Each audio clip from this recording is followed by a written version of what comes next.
Hello बच्चों, आज के इस वीडियो में हम लोग इंट्रोडक्शन टू बुक कीपिंग सीखने वाले हैं। आप अभी तक 10th स्टैंडर्ड तक आपने कौन से सब्जेक्ट सीखे? आपने मैथ्स सीखा, साइंस सीखा, हिस्ट्री सीखा, ज्योग्राफी सीखा। तो काफ़ी सारे बच्चों के लिए ये जो सब्जेक्ट है वो शायद आप पहली बार सीख रहे होंगे।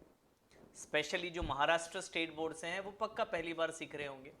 आईसीएसई में, सीबीएसई में ये सब्जेक्ट ऑलरेडी 9th और 10th में कुछ एक लेवल तक आया होगा, बट आई सपोज वो भी एक प्रिलिमिनरी लेवल है, काफ़ी डिटेल्ड में नहीं होता है 9th और 10th स्टैंडर्ड में। तो मैं ऐसे मान के चल रहा हूँ कि सबके लिए ये पहली बार है कि आप ये नया सब्जेक्ट सीख रहे हो, है ना। अगर ये सब्जेक्ट से आपको प्यार हो जाए तो आप सीए हो जाए, क्योंकि सीए अगर करना है तो अकाउंट्स जो आपका है वो एकदम स्ट्रांग हो जाना चाहिए।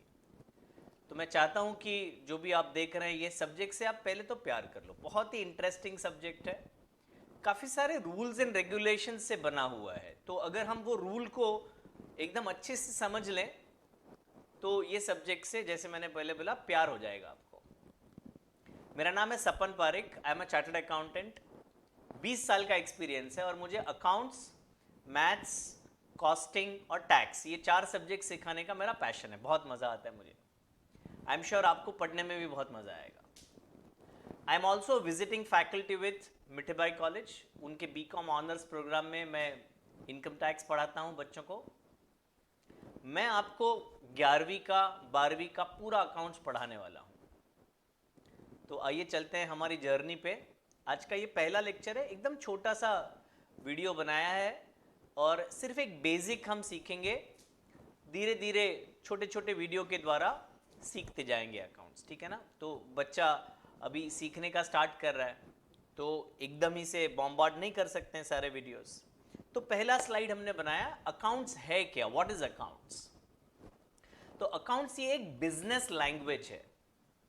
तो एज अ सब्जेक्ट तो आप सीख ही सकते हैं of course, but more than that accounts is a business language. Business accounts की भाषा में बात करता है। तो ऑब्जेक्टिव्स क्या है? बुक कीपिंग, जो 11वीं और 12वीं का जो सब्जेक्ट है उसका नाम है book keeping and accountancy. Generally सब लोग अकाउंट्स अकाउंट्स करके बोलते हैं, बट 11वीं और 12वीं में बेसिकली जो हम सीखने वाले हैं वो बुक कीपिंग है। बुक कीपिंग का मतलब ऐसे बुक उठाया और इधर कीप कर दिया, ऐसा नहीं है ना। बुक्स को कैसे मेंटेन किया जाता है वो हम 11वीं और 12वीं में सीखने वाले हैं, स्पेशली 11वीं में सीखने वाले हैं।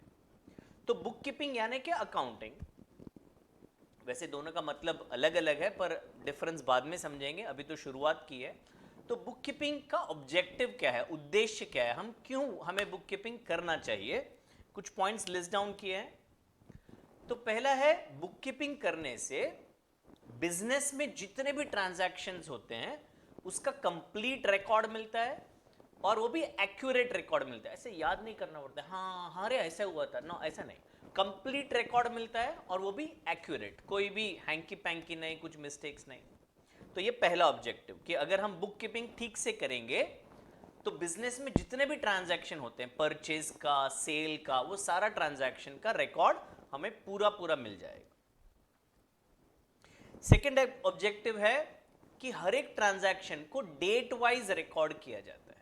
तो जैसे जैसे ट्रांजैक्शन होते हैं वैसे वैसे उसको डेट वाइज रिकॉर्ड करते हैं एंड उसके साथ साथ अकाउंट वाइज। अब ये अकाउंट क्या होता है नेचुरली आज नहीं सिखाएंगे, बट एक एग्जांपल लेते हैं कि जब भी मैंने सैलरी पे किया मेरे स्टाफ को, तो सैलरी अकाउंट में मैं उसको लिखूंगा ताकि जितने पूरे साल में जितनी भी बार सैलरी पे किया वो मुझे एक ही जगह पे मिल जाए।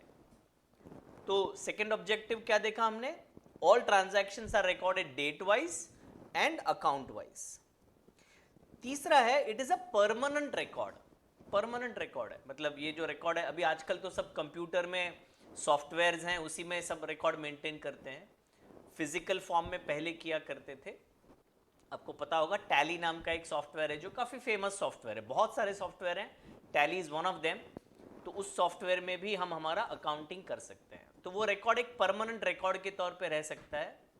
और दूसरा, it can be produced as an evidence. मतलब मान लीजिए हिंदी पिक्चर में आपने देखा होगा, रेड पिक्चर भी आपने देखा होगा। तो ऐसे रेड आपके बिजनेस पे आ गया इनकम टैक्स की ओर से, किसी और डिपार्टमेंट की ओर से, तो आप ये जो अकाउंट्स आपने मेंटेन किए वो आप उनको दिखा सकते हो एज अ एविडेंस कि देखो भाई ये ऐसे ऐसे मेरे ट्रांजैक्शन हुए, मैं कुछ गलत काम नहीं कर रहा हूँ भाई।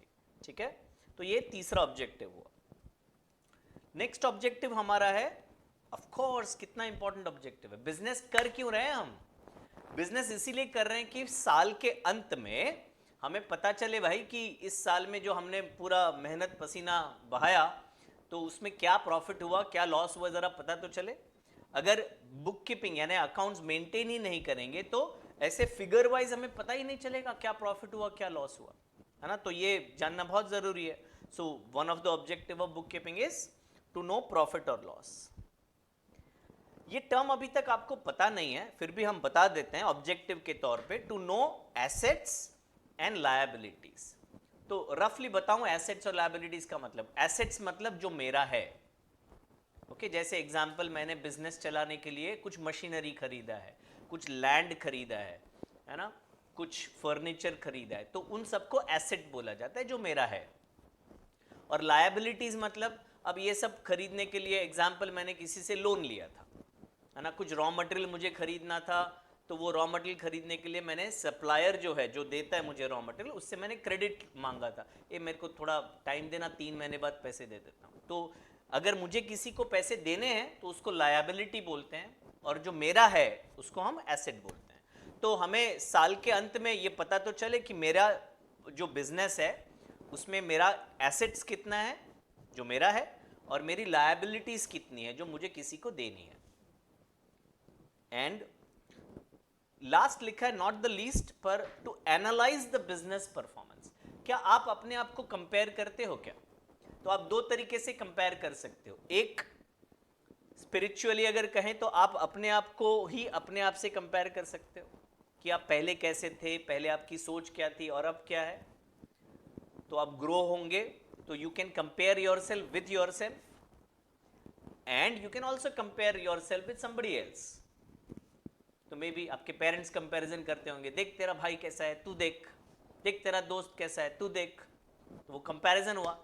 तो ऐसे ही अगर मैंने अकाउंट्स मेंटेन किए हैं तो मैं मेरे इस साल के परफॉर्मेंस को, इस साल के प्रॉफिट और लॉस को पिछले साल के प्रॉफिट और लॉस से कंपेयर कर सकता हूं, है ना, और देख सकता हूं अच्छा लास्ट ईयर मेरा इतना सेल हुआ था, इस साल इतना हुआ है, बढ़ गया है, कम हो गया, व्हाटएवर। तो ये अपने आप से कंपैरिजन हुआ मेरा। और दूसरा कंपैरिजन हुआ किसी और के साथ। तो एग्जांपल लेते हैं, मेरे कोचिंग क्लासेस हैं तो मेरा इतना प्रॉफिट हो रहा है और मेरे जो कॉम्पिटिटर है उनका इतना प्रॉफिट हो रहा है, तो I can compare my self with him अगर मेरे पास उनके रिकॉर्ड्स हैं तो। या दूसरा एग्जांपल, रिलायंस लिमिटेड है तो रिलायंस लिमिटेड अपनी पूरी बैलेंस शीट को, I am sorry balance sheet word अभी तक आपको समझाया नहीं है, बट एसेट्स एंड लायबिलिटीज को, प्रॉफिट और लॉस को टाटा की एसेट और लायबिलिटी, प्रॉफिट और लॉस से कंपेयर कर सकते हैं। तो इस टाइप का कंपैरिजन पॉसिबल कब होगा? जब हमारे पास ठीक से मेंटेन किए गए रिकॉर्ड्स हैं, ठीक है ना। तो आज के लेक्चर में हमने क्या सीखा? हमने सबसे पहले यह सीखा कि अकाउंटिंग एक बिजनेस लैंग्वेज है, और उसके बाद हमने सीखा ऑब्जेक्टिव्स ऑफ बुक कीपिंग, है ना। नेक्स्ट वीडियो में, अच्छा ये कुछ कोर्सेज हैं जो हम ऑफर कर रहे हैं ऑनलाइन लर्निंग में, first year college, junior college, second year, कुछ कॉम्बो हैं, TY BCom है, TY BAF है। तो ये सारे कोर्सेज हमारे ऑनलाइन प्लेटफॉर्म पे अवेलेबल हैं। उसके प्राइजेज आपको बताए हैं जो काफ़ी रीजनेबल हैं। अगर आप जुड़ना चाहें तो हमारा व्हाट्सएप नंबर लिख लीजिएगा 93242 77778। इधर नीचे फ्लैश भी हो रहा है 93242 77778, उस पर आप संपर्क कर सकते हैं।